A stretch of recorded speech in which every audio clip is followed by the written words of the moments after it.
আমাদের চারপাশের জগৎটা কিন্তু সবসময় চলছে। কিছু জিনিস ওপরে উঠছে, আবার কিছু নিচে পড়ছে।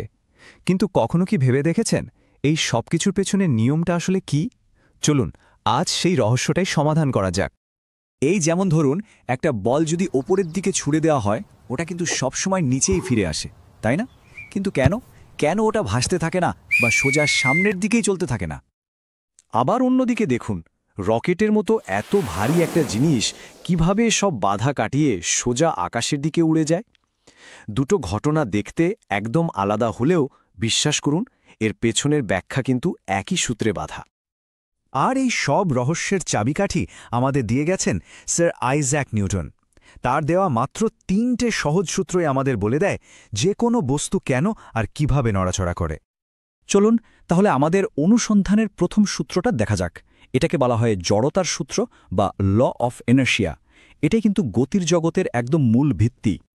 তো নিউটনের প্রথম সূত্রটা ঠিক কি বলছে? সূত্রটা বলছে বাইরে থেকে কোনো শক্তি প্রয়োগ না করা পর্যন্ত একটা স্থির জিনিস সবসময় স্থিরই থাকবে, আর কোনো চলন্ত জিনিস চলতেই থাকবে যতক্ষণ না অন্য কোনো শক্তি এসে ওকে থামাচ্ছে। মানে জিনিসপত্র ঠিক যেমন আছে তেমনই থাকতে ভালোবাসে।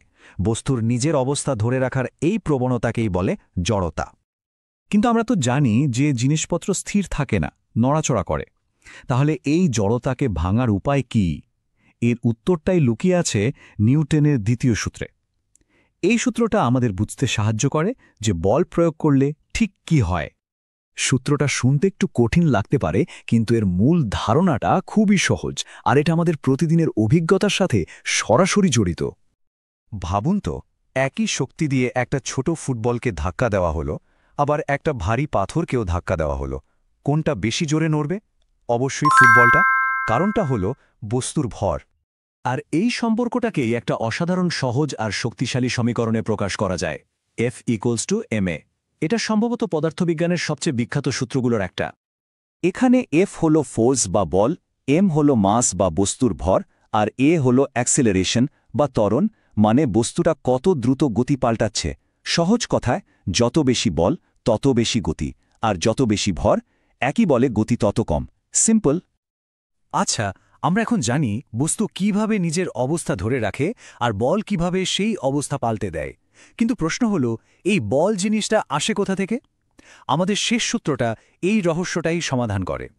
এই সূত্রটা হয়তো অনেকেই শুনে থাকবেন। এর মানে হলো, এই দুনিয়ায় কোনো বলই একা কাজ করে না। বল সবসময় জোড়ায় জোড়ায় আসে। একটা ক্রিয়া বা অ্যাকশন থাকলে তার একটা সমান ও বিপরীত প্রতিক্রিয়া বা রিয়াকশন থাকবেই। যেমন ধরুন, কেউ যখন একটা দেয়ালে ধাক্কা দেয়, তখন মনে হতে পারে শুধু সেই ব্যক্তিই বল দিচ্ছে, কিন্তু আসলে দেয়ালটাও ঠিক একই পরিমাণ শক্তি দিয়ে তাকে উল্টো দিকে ঠেলে দিচ্ছে। আর এই সূত্রটাই কিন্তু আমাদের সেই রকেটের রহস্যের সমাধান করে দেয়। রকেট তার ইঞ্জিন দিয়ে প্রচণ্ড বেগে গরম গ্যাসকে নিচের দিকে ঠেলে দেয়। এটা হলো ক্রিয়া। আর সেই গ্যাসও রকেটকে ঠিক ততটাই জোরে ওপরের দিকে ঠেলে দেয়। এটাই প্রতিক্রিয়া। আর এভাবেই রকেট আকাশে উড়ে যায়। দারুণ না ব্যাপারটা? তাহলে আমাদের হাতে এখন ৩টা সূত্রই আছে। এবার আমরা গতির মূল রহস্যটা সমাধানের জন্য একদম প্রস্তুত। এই সূত্রগুলো কিন্তু আলাদা আলাদা নয়, বরং একসাথে মিলেমিশে আমাদের চারপাশের পৃথিবীকে চালাচ্ছে। তাহলে সব মিলিয়ে কি দাঁড়ালো? প্রথম সূত্র আমাদের বলে জিনিসপত্র যেমন আছে তেমনই থাকতে চায়। দ্বিতীয় সূত্র বলে তাদের অবস্থা বদলাতে হলে কি করতে হবে? বল প্রয়োগ করতে হবে। আর তৃতীয় সূত্র বলে সেই বলটা আসে অন্য কোনো কিছুর সাথে ধাক্কা বা মিথস্ক্রিয়া থেকে। আমাদের হাঁটা থেকে শুরু করে গাড়ি চালানো, এমনকি আকাশে গ্রহ নক্ষত্রের ঘোরাঘুরি পর্যন্ত সবকিছুই এই ৩টা সহজ কিন্তু অত্যন্ত গভীর নিয়ম মেনে চলে। এই আবিষ্কারগুলোই পৃথিবীকে দেখার চোখটাই পুরোপুরি বদলে দিয়েছে। এবার একটু ভাবার পালা।